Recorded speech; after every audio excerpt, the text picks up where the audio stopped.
Good morning, afternoon, and or evening, ladies and gentlemen. My name is David Game, and I'm back with a Condensed Conference. This time with Bethesda's E3 2016 conference, and we kick off with Quake Champions, shown via a CG trailer. Studio director Tim Willits of id Software takes the stage to formally announce that Quake is back. It's a competitive arena-style first-person shooter, and a fair few details are given before Tim says they'll have more to say at QuakeCon in August. A wild Pete Hines appears. Pete runs a recap of the past year and how happy they are with it, as they should be.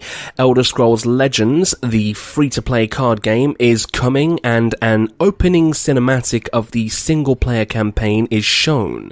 Gameplay is shown, mostly about 2 lanes. We said lanes! And then, of course, sign up for the beta at the Bethesda's website. The Bethesda's whatever. It will be on almost all mobile devices later this year, as well as PC and Mac.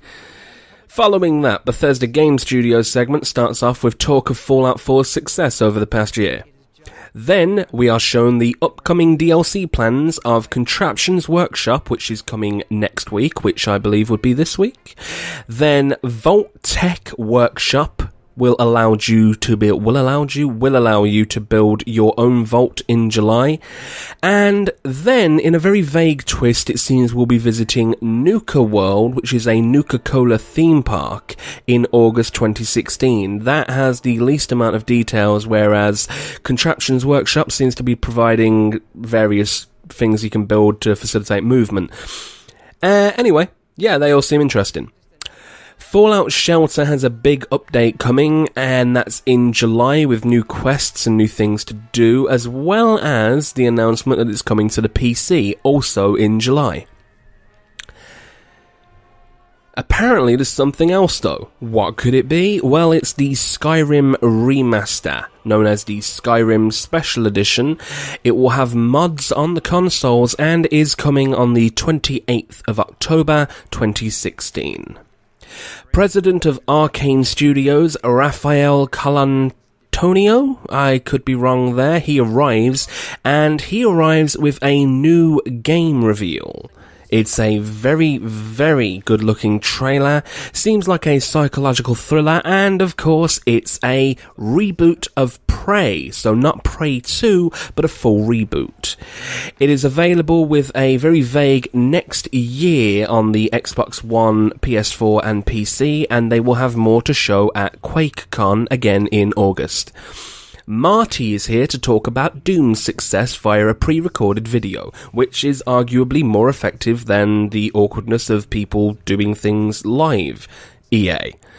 Snap Map is being supported with free updates, 2 new modes for multiplayer, a Doom variant of one capture the flag, called Exodus, and a multi-zone capture and hold mode called Sector. Later in the summer, 3 free-for-all modes are coming, including Classic Deathmatch.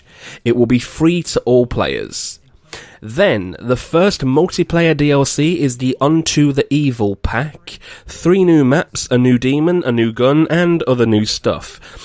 The concern is separating people via the map packs, but okay. Now Pete Hines is back. A free demo from tonight of Doom's first level will be made available for 1 week on the PlayStation 4, Xbox One, and Steam, so I highly recommend that you go and check that out. ZeniMax Online Studios' Matt Firor arrives, or Firor, I really don't remember anymore. The Elder Scrolls Online recap is given, congratulatory pat on the backs for how well they've done, fair play to them. A recap video is shown featuring huge numbers of slaughtered mud crabs, because that's a thing. Then, announcement. Elder Scrolls Online will launch in Japan. More content is coming. The Dark Brotherhood DLC launches Tuesday. The debut of the launch trailer is made. And then we are told of the One Tamriel mode. All characters will be auto-leveled to all content in the world without restrictions the moment you get out of the tutorial. Now, I'm curious as to how this might break the game, but hey, I guess it's like a kind of legacy system. Either way, it sounds interesting. That will be coming this fall or autumn for people like me. Pete returns. Bethesda VR is a thing, and Doom offers a virtual tour of hell. So not Doom in VR, but the experience of Doom in VR. Fallout 4, on the other hand, will come to VR entirely in 2017 for the HTC Vive. And if you've seen the Vive, you'll know that you'll need to actually buy a house in order to play it with the space required. But anyway, it's still good news. Harvey Smith, creative director of Dishonored 2, takes the stage, and this takes up the vast majority of the show.